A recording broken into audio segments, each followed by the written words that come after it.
If you're trying to figure out what's going on in the real estate market today, but don't know quite who to trust or what to believe, this video is for you. I'll be giving you everything I know about the real estate market today and giving you my prediction for how it's going to go at the end.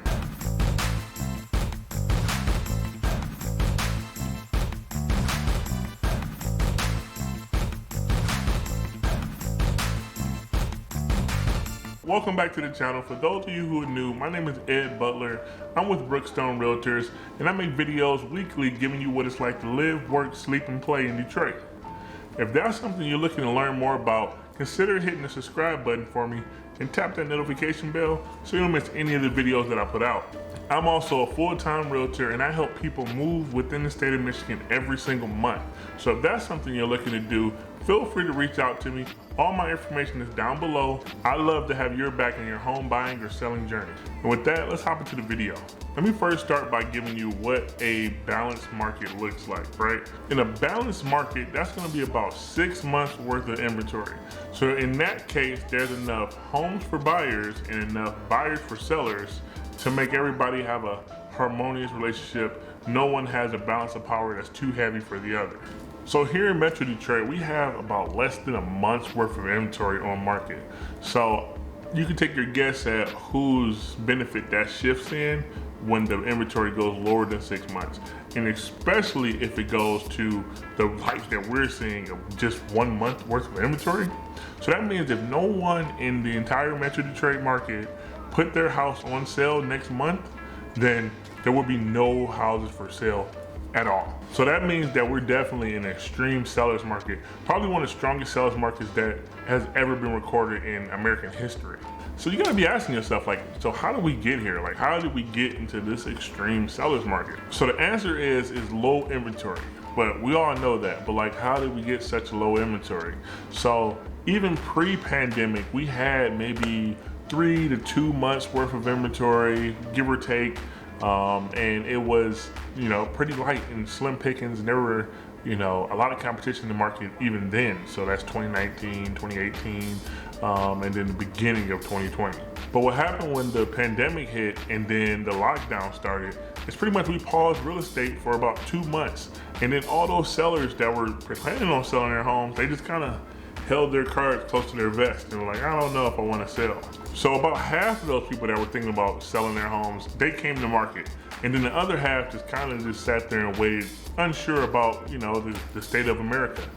But who didn't wait was buyers. During the pandemic, people had time to think. People had time to sit at home and look around and say, you know what? I don't really like this layout of this house. You know what? Family's growing. You might have had a, pandemic pregnancy or something like that, and you like, I think we've outgrown this house, we need to go somewhere else. Or you probably was sitting in an apartment or something like that and said, I don't like being so close to all these people anymore. I want to have, a yard. I want to have some space between me and my neighbor. I want to buy a home. So that happened a lot.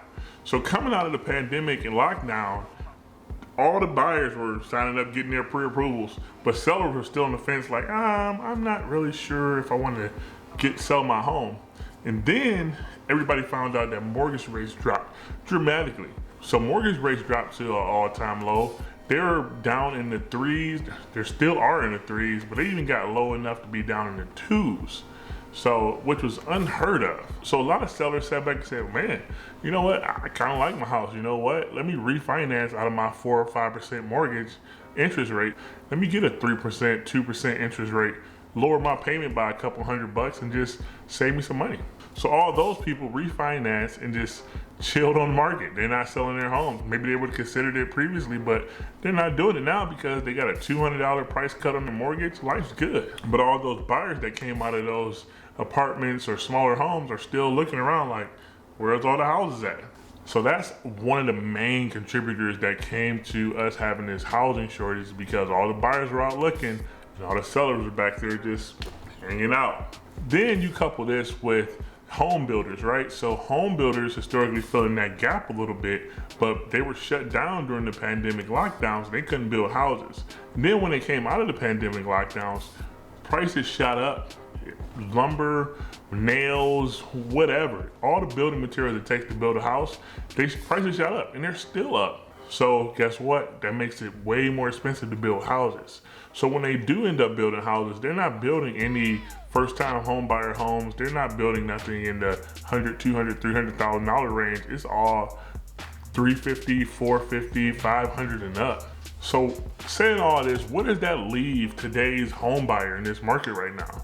Well, it's kind of a tough go at it. You know, the majority of my business right now currently is built of buyers. So I have a very fresh take on what it's like in this market, because we go to bat every single day helping people buy homes. And hey, I'm telling you what, it's a fight out there. So don't be afraid if you're a buyer in this market. We're still getting deals done. You just gotta be really smart about it and be really aggressive. Gone are the days of, you know, seeing a house that you may like, putting it off about a week until you go see it, and then going to see it and thinking about it for a couple of days. Because if you do that, that house will be gone. Currently right now, some stats say that for every home that's on market, they have about 10 buyers that's willing and able to buy that home. And that's not saying that they're gonna get 10 offers on it, but in a lot of situations, they do. It's not uncommon at all to see bidding wars with multiple offers on listing. I was in the bidding war not just so recently with at least 20 to 25 offers on it. I couldn't get the exact number, and I mean, we lost out on it. And my client's offer was about 15,000 over asking, and we didn't even get a final call. A lot of times what happens is if you're competitive in the bidding war, you will possibly get a final call after the highest best and say, look, you know, this is where we at. Do you want to resubmit again? Man, we were 15,000 and didn't even get a call. So that means we weren't even a finalist. So coming along with the bidding wars, some of the things that we're seeing become very, very common are going to be appraisal guarantees, waived inspections, and free occupancy. So appraisal guarantees basically mean that this is the amount of money I'm willing to pay over the appraised value out of my pocket in case the appraisal comes lower than our offer price.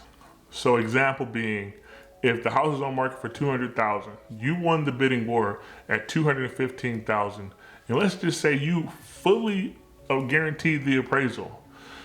That means that if that appraisal comes back lower than 215,000, you'll fill in the gap. Let's say in this example, it comes back at 210,000. Well, now you're on the hook for that $5,000 out of your pocket at the closing table. Waived inspection, that's kind of self-explanatory. You know what that is. You are entitled to a private home inspection in every single one of these real estate transactions. And if you choose to waive yours, then you can see the inherent risk in that. I've done it a few times. Last year, we had a 20-person bidding war, and waiving inspection was the reason that we got it. We didn't come in at the highest, but our inspection waiver got us the home, and knock on wood, client hasn't had any issues.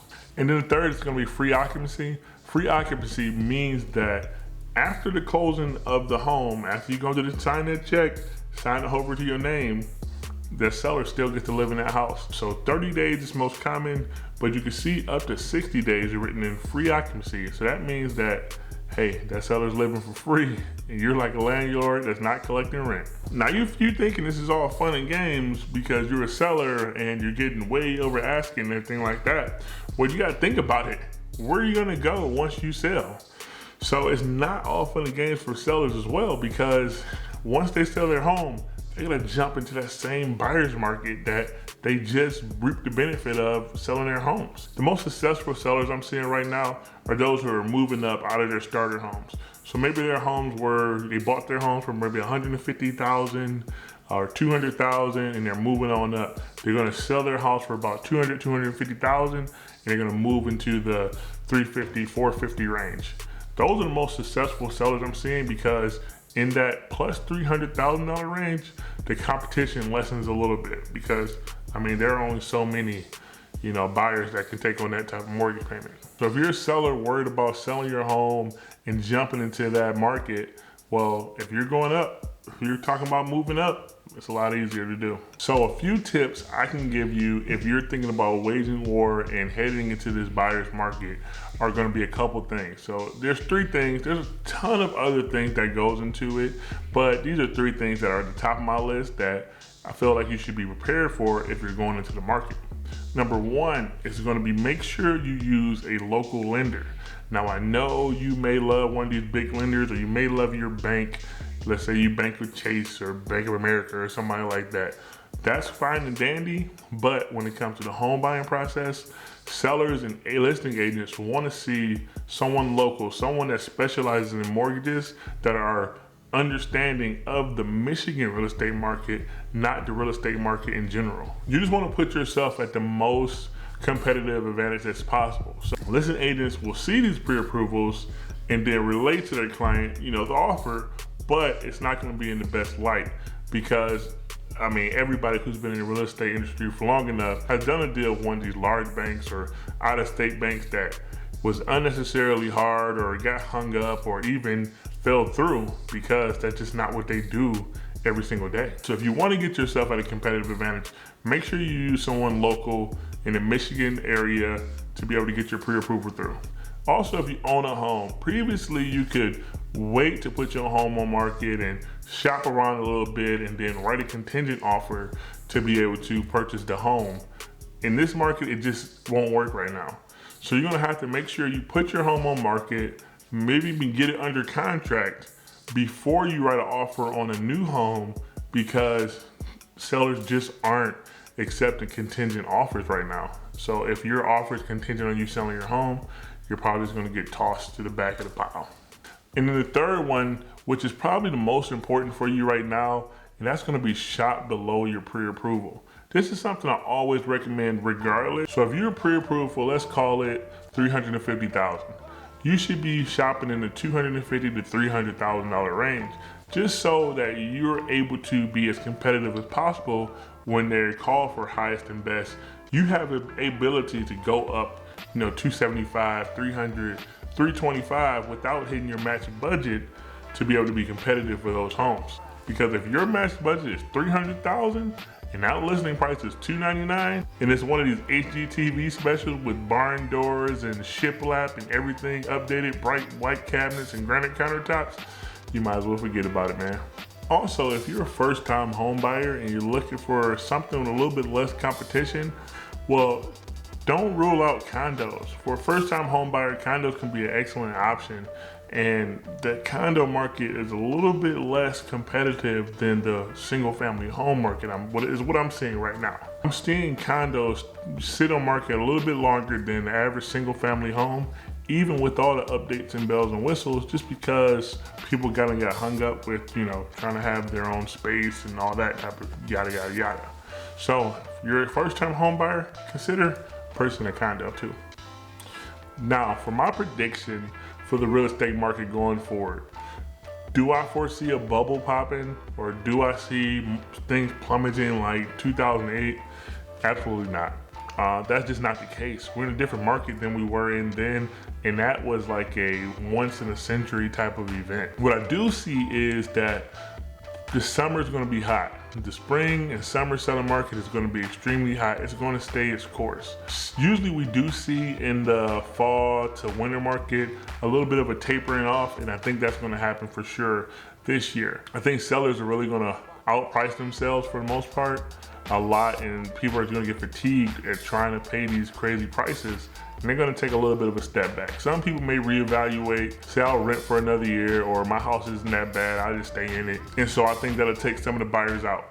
Also, it's going to be because of rates. So I think in the long run, rates are going to climb back up. They already climbed up a little bit month over month.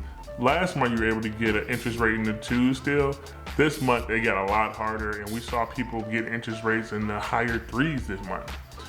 So I think as interest rates continue to climb or adjust over time and settle in that high to maybe low 4 range, then you'll see less buyers because they won't have as strong buying power as they would have had before.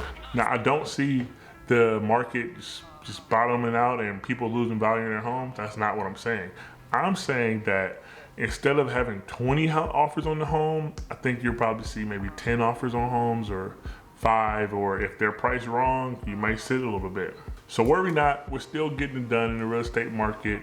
And if you have any questions or thinking about buying or selling, especially selling because we need more inventory, feel free to reach out to me. All my information is down below. If you want to see more videos just like this one, or what it's like to live, work, sleep, and play in Metro Detroit, go ahead, hit the subscribe button for me. Tap the notification bell because you don't want to miss any of the future videos that I put out.